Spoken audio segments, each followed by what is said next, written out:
just jump straight into it. Guys, thank you for joining.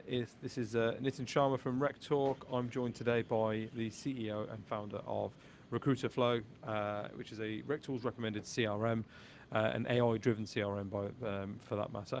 I'm joined by Manan Shah. Manan, thank you for joining me once again. Always a pleasure, Nitin. Good man, good man. So look, you guys have done some analysis on some of the PLCs, the larger kind of recruitment businesses and agencies, staffing agencies that are out there, gone through their financials, put together an ebook which goes into a lot more detail. But I wanted to use this opportunity to just talk through kind of like headline findings. Tell us kind of what you're seeing, and then let's talk about the sort of the road ahead. Yeah, no, absolutely. So first, um, we we'll talk about why we do this, right? Like, so there is we talk to a lot of founders, operators in the industry all day long. There is always, hey, are we doing well? Are we falling behind? There is always somebody who's doing better. There is already maybe somebody doing worse than you. So a lot of times, right? Like people just don't really know uh, if they are not doing so well and they should be improving, or it's just the market. It's not them, it's the market, right? Yeah, Like, because so you're so sort of head down in the parapet. So yeah, it's yeah. good to be able to have somebody tell you how things are going, right? Exactly, exactly. So that is number one, and number two, right? Like when if you look at, even if you look at, right, like likes of these really large global staffing companies, so Manpower, Randstad, and even on the exec search side, right, like Confer is the only among the Shrek 5 that is public.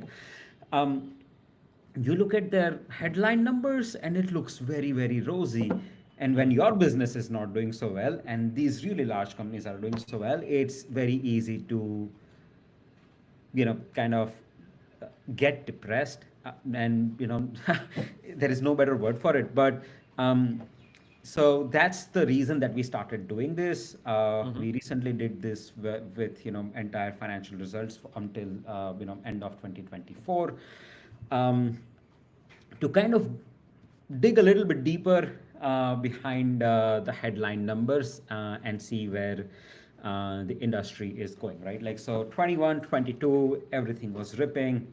There was a lot of money to be made, and I'm sure, right? Like, if you've been in the industry, those were probably some of the best years that you've had. Mm-hmm. 23, Mm-hmm. 24, and from what we see, at least Q1 25 so far has not been very kind on this industry, despite of what headline numbers say, right? Like, so if you look at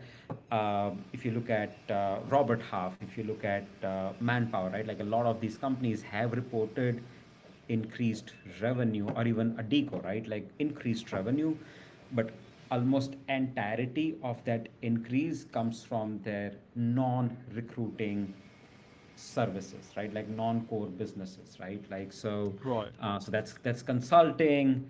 A lot of it is consulting, and there are a few other outsourcing and all of that, right? Like, but non-core revenue for them. um, that's number one. Number two, the revenue quality is decreasing quite drastically. So we looked at data for these six publicly listed companies. So, Page Group, Kelly Services, Randstad, Robert Half, Conferry, and Manpower, right? Like six really Right. large, right? Like it's fairly, we've got Conferry at the super high end, Page Group, which Michael Page is, contributes majority of the revenue. So on the Michael, Page Group and Robert Half on the mid range, and then Randstad, Kelly, and Manpower at your bottom end, where you have lots and lots of the revenue coming in from high volume, high Yeah, it's all velocity. volume-based recruitment, isn't it? Yeah, Yeah, yeah, yeah. yeah. I say all, So majority volume-based. Yeah, yeah. yeah, so we have pretty diverse mix in terms of the companies that we look at, and Mm-hmm. um, if you look at, so one way that we define quality of revenue, so these really large companies have a lot of levers to say, hey, you know what, our revenue is going up, executive compensation keeps going up, fantastic, everyone's, that's great, right? Like that's great for them. But a good way of measuring quality of revenue is we look at it is your net income to revenue ratio, right? Like so. And that ratio, right, like has in Q1 2023, right, like this was 2.76. This was even better in 21 and 22, but Q1 2023, this ratio was 2.76%, right, like your income to revenue ratio, it Hmm. is now down to now 0.8%, right, like so that's a lot, right, like so That's a that's big, like big drop. this, Yeah, I mean that's a yeah. So, explaining that in kind of slightly more simple terms, then, you're talking sort of revenue versus so revenue effectively for these sorts of businesses is the invoices they're sending out, right? yeah. But the profitability in those invoices is decreasing rapidly. So, are we talking margins are being squeezed? Or are we talking these businesses are making, you know, decisions to drop their rates and their margins in order to continue to service the industry and the market in which they operate? You know, what do you think it is? Absolutely. Absolutely. So they are working on thinner and thinner and thinner margins, right? Because they are under tremendous amount of competitive pressure, as well as these are large publicly traded companies, right? Like so, you if as an executive you decide to protect your margin at at the cost of revenue, that Hmm. does not look good, right? So everybody is protecting revenue at the cost of margin, right? Like so, that's pretty universal, right? Like Yeah. so, um, But this is the difference between being a publicly listed company that's responsible to shareholders versus a everyday kind of business owner, right? If you're yeah, a recruitment business owner and a staffing business owner, you know that the important thing to do is to protect your margins. There's no point in continuing to turn over 2-3 million pounds a year if actually the margin and the profitability within that is shrinking month on month, year on year, right? Whereas when you're a big globally listed, publicly listed, shareholders to answer to, and so on and so forth, well, you've got to make the numbers look good and continue to look good, and you can almost get away with riding lower margins and working closer and closer to a loss-making business because you've got legacy and you've got yeah, a lot of different avenues available to you that your everyday business owner doesn't have. absolutely. No, I mean, if you look at these really large companies, right? Like because they have such massive geographical diversification, right? Like so, Hmm. their European and North American business is is not doing well, but it still does not. A lot of that blow is still cushioned by their business in Asia, South Asia, Mm. Southeast Asia, and Middle East, right? Like so, Yeah, basically, so APAC is all the way propping it from on. yeah, so Dubai, basically UAE, all the way till maybe Malaysia, right? Like that business is doing really well, um, which kind of cushions their shortfall of margins and revenue in their core North America and European markets. Which I mean these luxuries, right? Like most smaller businesses would not have these. No, no, no, that's right. That's right. Okay, so And let's talk about your kind of the road ahead then. So what kind of conclusions have you drawn from this? What are your recommendations as suppliers and supporters of staffing companies? yeah, no, so one biggest conclusion that we have, so we've seen, right, like this margins getting squeezed despite of companies reducing their operating expenses, right, like between all six of these, right, like I think it reduced from somewhere about 3.7 billion dollars a year to about 2.2, 2.3. I can be wrong on numbers, but even Yeah, no, yeah, so, yeah, yeah. The s- the numbers will be in the ebook, right? So yeah, yeah, but yeah, so yeah. numbers are Again, there in the ebook. cost reduction, significant margin reduction, and revenues are still down.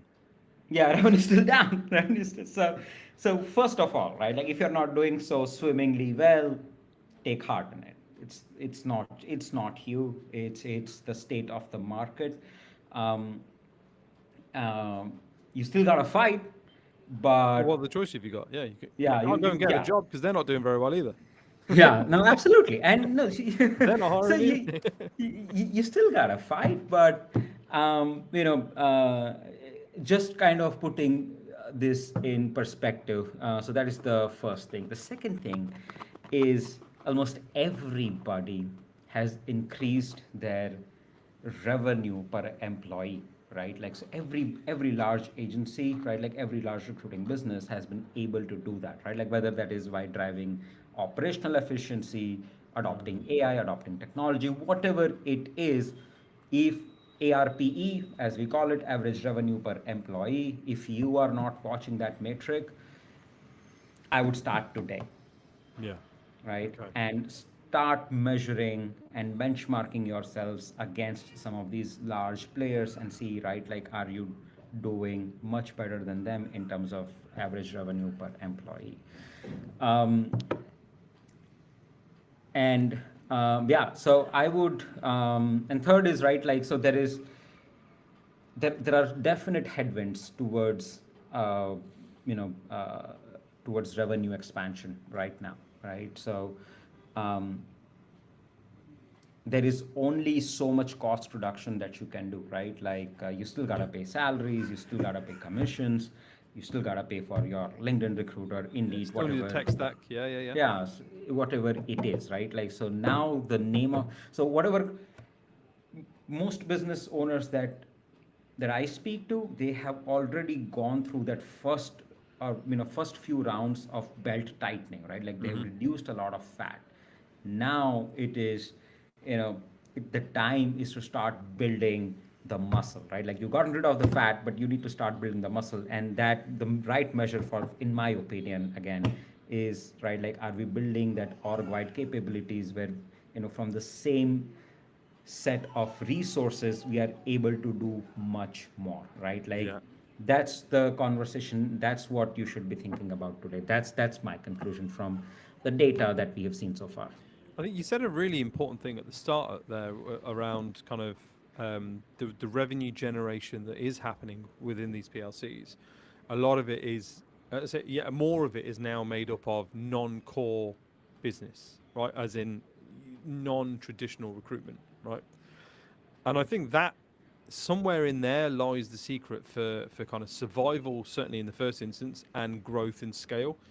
In the as recruitment business owners, we have an incredible amount of data within our own companies on our local markets. And if they can figure out a way, and there are several ways, right? And I know that you guys as a CRM can provide even additional, yeah, even more detailed data. I know that I'm doing quite a bit of work in sort of identifying these opportunities. But I think there is a way to sort of pivot your proposition away from a traditional recruitment process and sort of monetize and productize elements of what your team are already doing.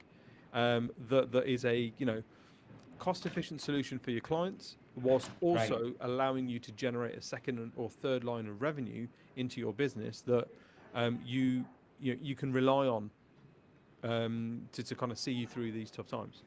No, absolutely. Hey, just earlier this week, I was speaking to a founder, right? Like tremendous amount of growth they've seen in last 1 year, Mm-hmm.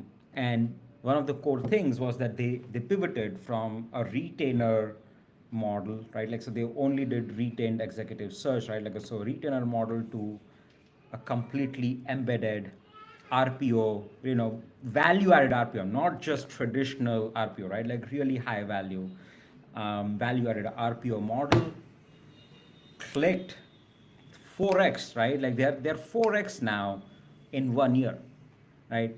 And he told me, right, like if everything goes well, they will be doubling by the end of next quarter, amazing, amazing. right? So those pockets exist. Yeah, yeah. You just gotta find what's right for your niche, for your market. Yeah, no, I agree. I completely agree. Right, so look, That's been really insightful. The details for your ebook will be in the description on the YouTube channel, and will also be in the comment section on LinkedIn Live for those. I'm just going to check the chat to see if there are any conversations or any questions coming through. Um, oh, for some reason I can't get into the LinkedIn one. Give me 2 seconds. I'll try LinkedIn again. See if I refresh that. I know we're live on LinkedIn, but certainly the feed doesn't come through always. There we go. We have. Ah, yeah, perfect. Sagrika, one of your team, has put the link into the comments, so that's helpful. Um, yeah, perfect. Right, there are no questions. Excellent. So that's been really useful, really helpful, mate. I thank you for your time as always. It's always a pleasure speaking to you. Look forward to my upcoming trip to India, where I'll make sure I pop over your way.